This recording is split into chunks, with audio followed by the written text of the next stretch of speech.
Hi, third graders. I am back in our Make Your Mark book, and I was looking after the Power of Magnets selection on page 26.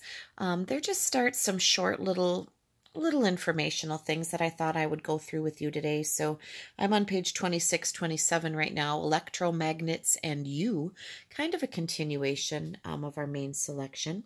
And I'm just going to read through it. I might stop and chat. You may not know it, but you live with electromagnets all around you. Here are just a few examples.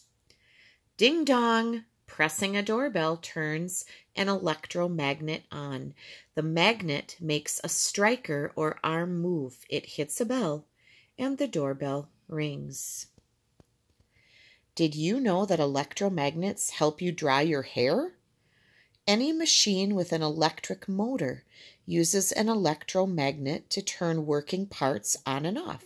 So a blow dryer, vacuum, cleaner, refrigerator, washing machine, and radio all have electromagnets.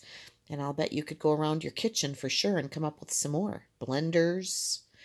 I have an electric mixer. Things like that use those little motors that you turn on and off.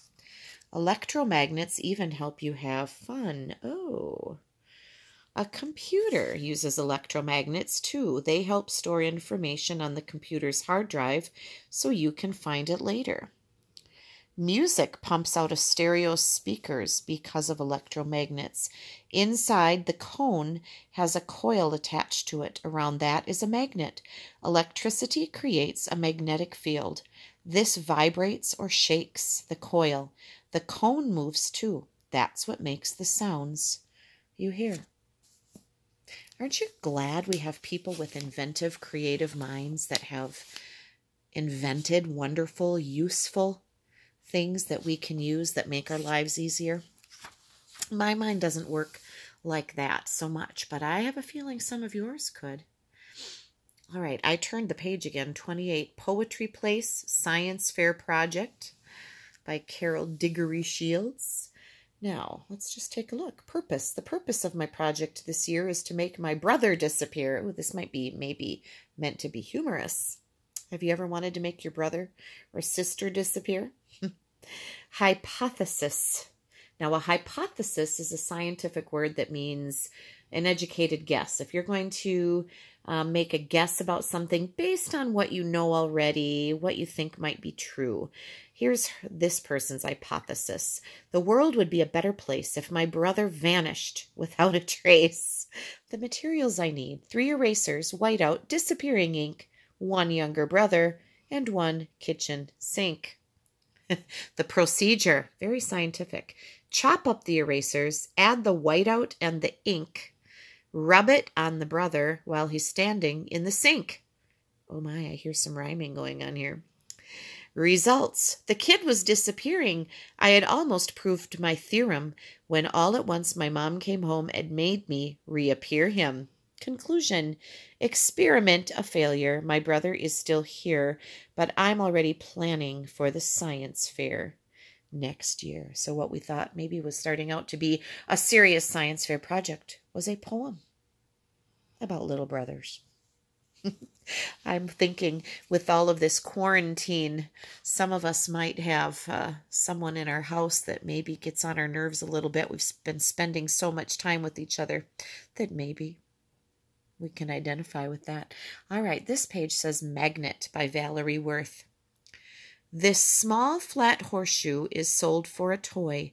We are told that it will pick up pins, and it does, time after time. Later it lies about getting its red paint chipped, being offered pins less often until at last we leave it alone. Then it leads its own life, trading secrets with the North Pole, reading invisible messages from the sun. Now this was poetry as well. How was it different from this one? What seemed different? What seemed the same? Also says, how does each poet arrange her words? And notice capitalization, punctuation, rhyme, and line breaks. Now, I didn't hear rhyme on this one. Did you hear any rhyme? And they're really Gosh, there wasn't much for, well, there were some commas. This one was punctuated kind of differently. This one was definitely a rhyming poem, kind of put into chunks. Sentences with punctuation, capitalization. This one was more, I don't know, would you say rambly? And no rhyming, just kind of goes on. Magnets was the theme here. This one themed was getting rid of our younger brother, but kind of a sciencey theme, if you want to call it that. So kind of interesting to read poetry that different people write. All right. Ooh, make a magnet. Amaze your friends. Tell them you can pick up one paper clip with another without clipping them together. It's not magic, it's magnetism. This is cool. If you have a strong magnet, if you have a stronger magnet, you can actually try this. So you'd need a magnet and some paper clips. If you straighten out the large paper clip, see how they unbent it like that? I've seen some of you do that in the classroom. Set it on a table so it's flat. Hold one end of the paper clip down with your finger. So you're holding it down so it doesn't move, I suppose. Hold the magnet in your other hand. Gently but firmly slide the magnet along the paper clip from one end to the other. So I suppose you'd slide it like this, right? Then lift the magnet up and away. Oh, maybe you just go not back and forth, but just vroom and then up. One direction. Repeat step 3 about 10 times. Oh, so you'd go vroom, but not back the other way. You'd go down here again and keep going the same direction. Lift it up, down, lift it up, down 10 times. Always stroke the magnet in the same direction. So not rubbing it back and forth, but one direction, same direction. Carefully picked up the magnetized paper clip. Use its tip to pick up the small paper clip. So you can actually create a magnet by rubbing a paper clip against that magnet. But you would need a stronger magnet. Most of the magnets that I have on my refrigerator that I buy in gift shops on trips that have things on the front, those I don't believe would work. So this would be if you can find some sort of stronger magnet to use, and I'm not sure how many of you would have that at your house. But it's interesting to think about. Do the magnet jump. Did you know you can make metal objects jump? Tape a ruler onto a table so it won't move. Tape the magnet so one end is facing the beginning of the ruler. Place the pin along the ruler an inch or 2 away from the magnet. Gently nudge the object toward the magnet until it jumps toward the magnet. Record the mark where the object was right before its jump and repeat steps 3 and 4 with the other objects. Record the distance record the distance each one jumps. After you do the activity, explain the directions to a classmate. Well, if you have those things, you could read those directions again and try to figure that out, couldn't you?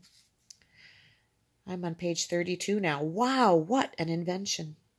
You've been reading about useful inventions, the magnet, the electromagnet, the electric motor, and others. Think about something you'd like to invent. What would it do? Your invention can be simple or complicated. It can be useful or silly. It can even be something that already exists, but that you wish you had invented. Write a description of your invention and what it does. Then draw a picture of it.